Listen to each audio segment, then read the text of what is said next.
वैसे कर लेते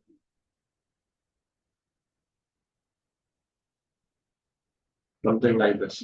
और स्टेयरिंग को आप लोग सिर्फ और सिर्फ क्लॉकवाइज डायरेक्शन में घुमा सकते हैं। सही है। You can rotate the steering in clockwise direction only. The steering has been locked for the anti-clockwise movement. ठीक है?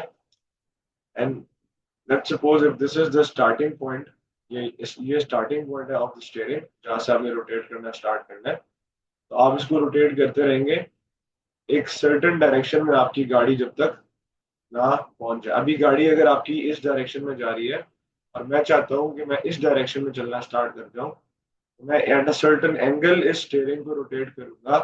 This angle being created is called bearing. समझ आ रही है? For example, I am going towards a point A, सही है, and I want to go towards point B now, सही है, so I have to steer this steering at a certain degrees, at a certain angle, so that the direction of the car starts pointing towards point B, सही है.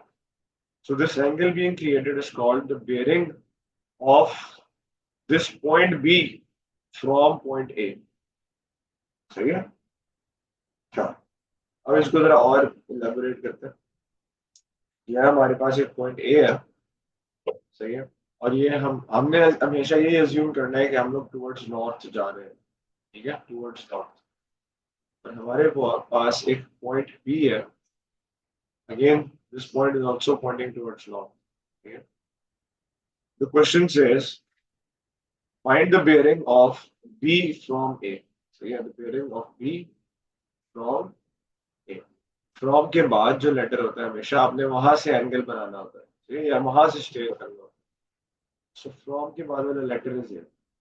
अब A पे we have a north already. एक हम लोग इन दोनों के दरमियान लाइन बना देंगे ज्वाइन करके, ताकि हमें पता चल जाए कि ए से बी की तरफ कौन सी लाइन जा रही है डायरेक्शन के लिए. अब हमारा स्टीयरिंग टुवर्ड्स नॉर्थ है, हम लोग इसको इतने एंगल पे घुमाएंगे तो हमारा स्टीयरिंग टुवर्ड्स बी पॉइंट कर जाएगा. कर जाएगा ना. So this angle created is the bearing of B from A. Similarly, bearing of A from B क्या होगी? ये इस डायरेक्शन में घूमेगा. कब तक घूमेगा? जब तक A वाली लाइन ना आ जाए. So this is the bearing of A from B. ठीक है.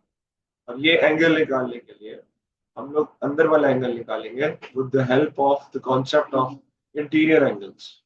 Because if we have this angle, let's suppose this angle is 72 degrees. So if we have this angle, this is bearing of B from A 72. अब एक और concept याद रखना है, bearing हमेशा 3 digits में लिखा जाता है. 3 डिजिट्स में. ठीक है. So if we have the bearing of B from A, and we have to find out the bearing of A from B, which is this angle, this angle. तो इसको निकालने के लिए हम लोगों ने पहले ये वाला एंगल फाइंड आउट किया, जो कि 180 माइनस 72 करने से हमें मिलेगा 108 degrees. And now to find this angle out आप क्या करेंगे? 108 को 360 से माइनस कर देंगे. ये आपका बन जाएगा 360 minus 108, and this would be equal to what? This would be equal to 252 degrees. ठीक है. अब एक और चीज, ये तो हम लोगों ने अभी फाइंड आउट की है. Bearing of B from A हम लोगों ने पहले हमें गिवन था. With the help of that हम लोगों ने bearing of A from B निकाली है. सही है. अब बी फ्रॉम ए और ए फ्रॉम बी जिसमें लेटर्स स्विच हो रहे हैं, इनको कहते हैं ऑपोजिट बेयरिंग्स. ठीक है. क्या कहते हैं? Opposite bearings. ऑपोजिट बेयरिंग्स का एक शॉर्टकट होता है, और वो शॉर्टकट ये होता है कि if you have B from A which is 72 degrees, so to find out A from B, you simply just have to add 180. Add, इसका कॉन्सेप्ट होता है add slash subtract 180. सही है. हम ऐड कब करेंगे 180? कि जब हमारा आंसर 360 से छोटा रहे ऐड करने के बाद भी, और अगर ऐड करने की वजह से हमारा आंसर 360 से बड़ा हो रहा हो, तो फिर हम उस बेयरिंग में से 180 माइनस कर देंगे. 72 प्लस 180 क्या होता है? 72 में 180 ऐड करेंगे आंसर है 72 plus 180 degrees is equal to 252. तो हमें डायरेक्टली A from B मिल जाएगा by just simply adding 180 to B from A. ठीक है, let's suppose B from A की जो बेयरिंग है ये हमारी होती 210 डिग्री, लेट्स सपोज। तो A from B निकालने के लिए अब इसमें अगर हम 180 ऐड करते हैं तो हमारा आंसर 360 से बड़ा हो जाता है। अब इसमें हम 180 माइनस करेंगे तो हमारी A from B का आंसर क्या आ जाएगा? A from B का आंसर आ जाएगा 30 डिग्री। समझ आ रही है? अच्छा, जब भी ऑपोजिट बेयरिंग होंगे तो या 180 प्लस कर दो या 180 माइनस कर दो। अच्छा, आप ऐसे भी याद रख सकते हो कि आप हमेशा 180 प्लस करो। 210 में 180 प्लस करो, क्या आंसर आएगा? 390। ये 360 से कितना ऊपर जा रहा है? 30। तो आपका आंसर 30 है। तो ये 390 की बेयरिंग का मतलब पता है क्या है? अगर आप इस पॉइंट पे खड़े हुए नॉर्थ की तरफ, तो आप 360 घूम गए, पूरा सर्कल हो गया, और आप 30 डिग्रीज और घूम गए। तो 30 डिग्रीज और घूमने का मतलब है अब आप इस डायरेक्शन में जा रहे हैं, और ये डायरेक्शन है 30 डिग्रीज बेयरिंग, नॉट 390 डिग्री। समझ आ रही है? तो 360 से वैल्यू जितनी भी बड़ी होती है, जो एक्स्ट्रा वैल्यू है दैट इज अ बेयरिंग। अच्छा जी, तो अब हम एक एग्जांपल के थ्रू इसको समझते हैं। Let's have a graph in front of us.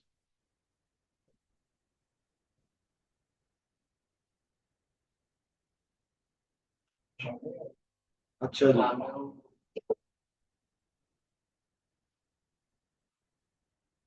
if this is the starting point O, और हमें जो है वो यहाँ पे एक जो है वो पॉइंट गिवन है A, इसी तरह हमें यहाँ पे एक पॉइंट गिवन है B।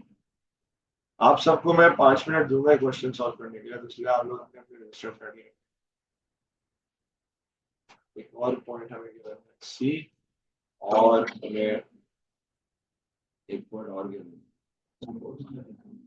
Just बहुत ज्यादा सा लग रहा है। क्या? हाँ, वो डी सीरीज का कुछ आ गया पूरा पूरा। शायद ये आपका एंगल हो गया 4 डिग्री, ये वाला एंगल आपका हो गया 27 degrees, let's suppose, and let's suppose this angle is 73 degrees, and this angle is 18 degrees. Question is, find the bearing of part 1 A from O, part 2 B from O, part 3 T from O, part 4 D from O, part 5 O from A। चलो बच्चों start कर दें। अभी ओ की जो line है ये ऊपर जा रही है नीचे आ रही है? और नहीं जा रही नीचे की तरफ। नॉर्थ ऊपर है, साउथ नीचे। ये पूरा ही ओ है। वो तो ये पॉइंट है, वो तो ये पॉइंट है। हाँ तो यहाँ से निकालेंगे तो वो उस लाइन से निकालेंगे। हाँ, यहाँ से एंगल बनाना स्टार्ट हाँ करें। वो ठीक है। मैं आपको एक 3 स्टेप्स लिखवाने लगा, वो लिख लें, उसके बाद स्टार्ट करें। O from C, O from D. 3 steps आप लिख लें। Step number 1, make a north on the letter, जो कि फ्रॉम के बाद जो भी लेटर होगा आपने उसके ऊपर एक नॉर्थ बनाना है। सबसे पहला step make a north. Second step make an angle in clockwise direction, and the third step is write your answer in 3 digits. Answer in 3 digits. चलिए बच्चों स्टार्ट करें। आ रही है या ए को जा रही है, तो we have to find this angle out. So in a quadrant, the complete angle of one quadrant is 90 degrees. 54 already mentioned है। 54 में 90 में से 54 माइनस करेंगे तो हमें 36 डिग्रीज मिल जाएगा। सही है। इसके बाद B from O find out करना है। So to find B from O हमने क्या करना है, अब B O से अगेन आपने एंगल बनाना स्टार्ट करना है। सही है। और कहाँ तक बनाएंगे, वो से एंगल हम बनाना स्टार्ट करेंगे और कहाँ तक बनाएंगे, हम लोगों ने ये एंगल बनाना है until the line coming from B is reached. This is the angle which we have to find out. ठीक है, this angle was 36 degrees. ये 54 है ये।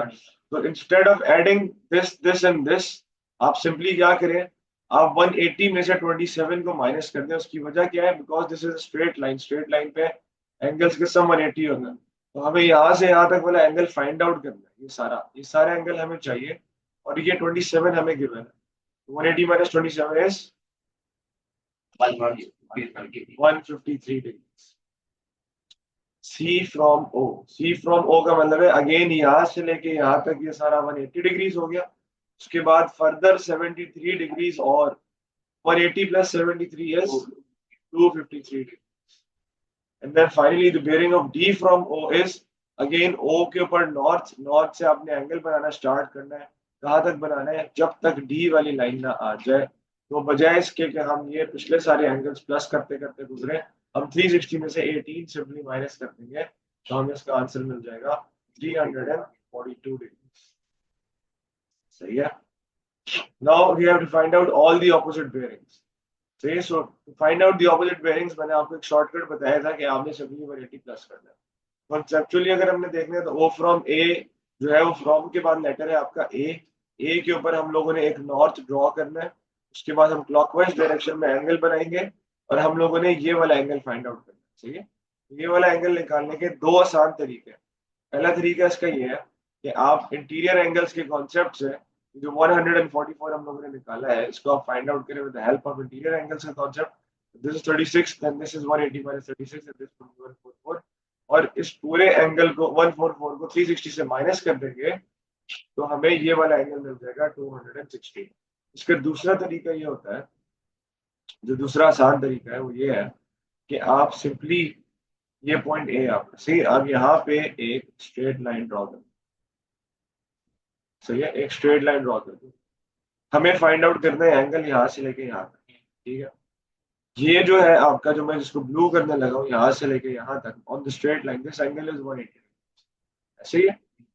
अब ये जो रिमेनिंग एंगल है ये आप गौर करें कि यहाँ से इधर और नीचे, दिस इज मेकिंग अ जी। और जब ये जी बनता है तो ऑल्टरनेट एंगल्स जो होते हैं, ये 36 है और ये वाला एंगल है, ये दोनों ऑल्टरनेट एंगल्स हैं तो ये दोनों इक्वल होंगे। ये भी 36 होगा। 180 में जब आप 36 प्लस करेंगे you'll get the complete bearing which is 216 degree। सही है। अब हम शॉर्टकट अप्लाई करते हैं O from B। तो B from O is 153, तो इसमें हम 180 ऐड कर देंगे तो हमारा आंसर आ जाएगा 333। T from O is 253, तो इंस्टेड ऑफ एडिंग इसमें हम 180 सब्ट्रैक्ट कर देंगे तो हमारा आंसर क्या आ जाएगा 073। सही है, और यहाँ भी 0 लिखना। उसके बाद आखिर में O from D, तो D from O is 342, तो 342 minus 180 162। इसको हम कॉन्सेप्चुअली देख लेते हैं इस वाले को, O from D को, कि D के ऊपर आपने एक नॉर्थ ड्रॉ करना है, D के ऊपर स्ट्रेट। सही है। अगेन ये लाइन जो हमने बनाई है और जो ये लाइन है ये दोनों पैरेलल है एक दूसरे के, तो 18 डिग्रीज और जो ये वाला एंगल होगा ये दोनों एंगल्स इंटीरियर एंगल्स होंगे। तो 180 minus 18 is 162। And the bearing of O from D का यही मतलब है कि D के ऊपर नॉर्थ क्लॉकवाइज डायरेक्शन में angle till the line coming from O is reached. यही एंगल आपने फाइंड आउट करना है व्हिच इज 162। जो आपके शॉर्टकट से भी वही आंसर आ। क्लियर हो गया? निदा आपको समझ आया? चलिए एक देख तो रहेंगे तो क्या समझ आया। चलो अब हम एक क्वेश्चन अटेम्प्ट करते हैं यहाँ पे।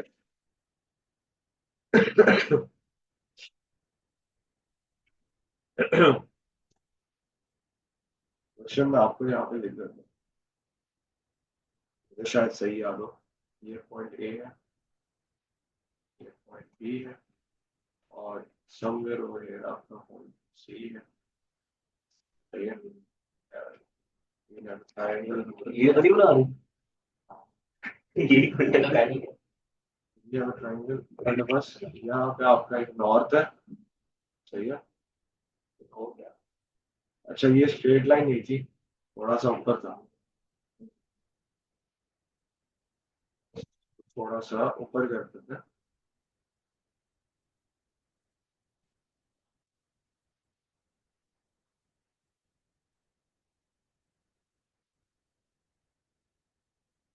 चलिए, तो क्वेश्चन में हमें इंफॉर्मेशन जो गिवन है वो ये है कि the bearing of B from A is 72 degrees.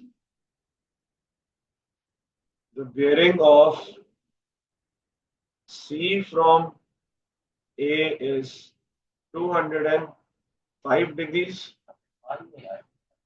और जो ये वाली लेंथ है ये है आपकी 170 और ये वाली लेंथ है आपकी 95. पूरा पूरा I am correct. If I am correct. अच्छा जी.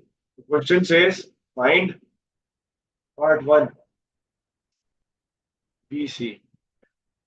Part 2 says okay, find the bearing of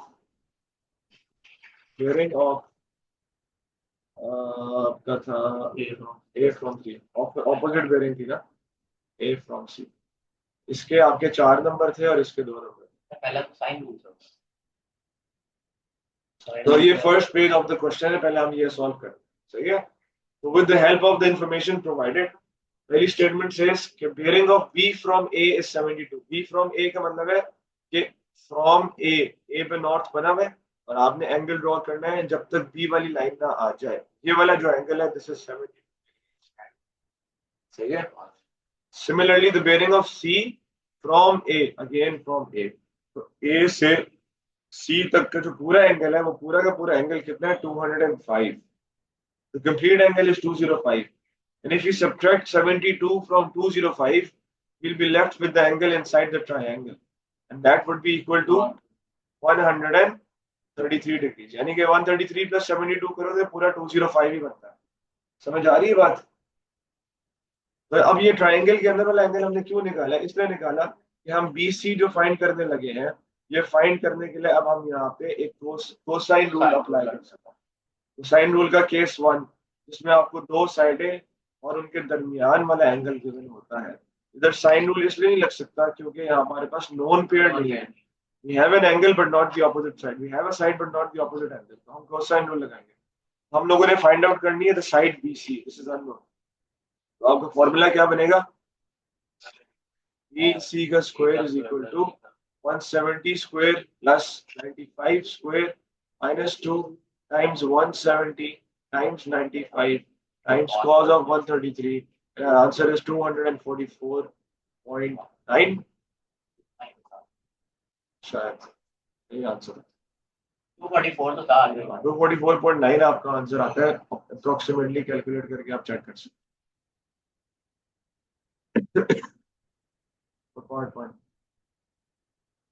in part 2 आप लोगों ने ऑपोजिट बेयरिंग का सिंपल कॉन्सेप्ट लगा देना है.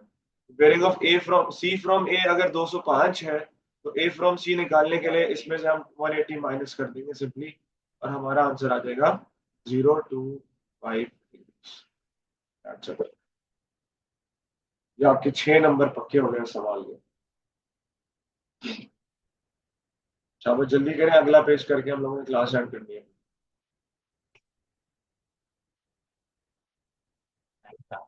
ये आंसर आ रहा है पूरा पूरा याद किया. अप्रोक्सीमेटली. पार्ट 2 दोनों पार्ट्स हो गए. Mama, you're done? Okay, now let's move on to the next page of this question. In the next page of this question जो है वो मैं थोड़ा सा इसको चेंज करता हूँ सवाल को. सही है. ये मैं इरेज कर रहा हूँ इंफॉर्मेशन यहाँ से और अब हम इधर जो है वो ड्रॉ करने लगे हैं अगले सवाल की कुछ इंफॉर्मेशन को. यहाँ से एक स्ट्रेट लाइन नीचे जा रही है और इधर आपका पॉइंट डी है और ये एक राइट एंगल ट्रायंगल बन रहा है. सही है. So first part says show that your side AD है कि CD? AD है ना. Show that AD is equal to 86.1 correct to 1 decimal place. ये हम लोगों ने शो करना है, ये पार्ट 1 ऑफ द क्वेश्चन।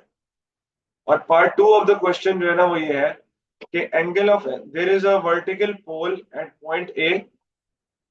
मैं आपको पार्ट 2 बता रहा हूँ। There is a vertical pole या mast at point A and that point is X. जो पॉइंट ए जो वर्टिकल पोल का टॉप है ना, दैट पॉइंट इज एक्स, ठीक है। And the angle of elevation of X from B is 7 degrees. We have to find out the angle of elevation of x from D. This is the question. ये हमारा सवाल है, ठीक है। ये दो सवाल अब करते हैं सॉल्व। पार्ट 1 में हमने शो करना है कि जो AD साइड है, ये वाली साइड, ये 86.1 मीटर है। इसके लिए हमें इस ट्रायंगल के अंदर का कोई सा भी एक एंगल चाहिए होगा, ठीक है। हमें पता है कि यहाँ से लेके यहाँ तक कंप्लीट एंगल कितना था, 205 डिग्रीज। ये किधर फ्रॉम द लास्ट पेज, आखिरी पेज में कंटिन्यूएशन है। लास्ट क्वेश्चन, लास्ट पेज में उसने बताया था कि A bearing of C from A is 205 ना, यहाँ से लेके यहाँ तक का एंगल 205 है। तो if this is the straight line, this is 180, तो अगर इसको हम 180 से माइनस करेंगे तो अंदर वाला एंगल हमारे पास 25 डिग्री का, सही है। अब हम लोगों ने साइड AD फाइंड आउट करनी है। तो according to this angle 25, this is your base and the side which is known is hypotenuse. तो हम क्या अप्लाई करेंगे, हम कॉस लगाएंगे। सर 90 डिग्री के साथ साइन नहीं लग रहा था। यार ये हरकत नहीं करनी है आप लोगों ने, या ये एंगल यूज करो या ये एंगल यूज करो। 90 डिग्री को छोड़ दो, मैं बताऊंगा उसकी वजह क्या। cos of 25 is equal to AD divided by 95। 95 जाके cos के पीछे आ जाएगा। 95 cos 25 is equal to AD। So AD is equal to 86.1 meters, correct to 1 decimal place। इसको लिखा है यार। लास्ट क्वेश्चन, लास्ट पार्ट, ये एग्जैक्टली वही है जो मैंने आप लोग को एंगल ऑफ एलिवेशन डिप्रेशन कराते हुए कॉन्सेप्ट समझाया था ना, एग्जैक्ट वही कॉन्सेप्ट है, सही है। अब हमारे पास 3 पॉइंट्स हैं, आपने सिंपली इस तरह याद रखना है, सही है। हमारे पास 3 पॉइंट्स हैं, ए जिसके ऊपर एक वर्टिकल पोल बना हुआ है, सही है। इसी तरह हमारे पास एक और पॉइंट है बी समवेयर ओवर हियर, और एक और पॉइंट है डी समवेयर ओवर हियर। अब मैं डी को बिल्कुल स्ट्रेट नीचे नहीं बना रहा, वजह उसकी ये है कि मैंने 3D ड्राइंग आप लोगों को समझानी है, क्योंकि ये वर्टिकल पोल है which is on top of the ground, और ए बी और सी तीनों पॉइंट्स है ऑन ग्राउंड, ठीक है। तो चाहे डी इधर हो कहीं भी हो, लेकिन ये एडी का जो एंगल बनेगा with with the pole will always be 90 degrees, सही है। तो ये आपका एडी हो गया, इसका डिस्टेंस हमने निकाला हुआ 86.1। ये आपका ए बी हो गया जिसका डिस्टेंस हमें ऑलरेडी गिवन था 170।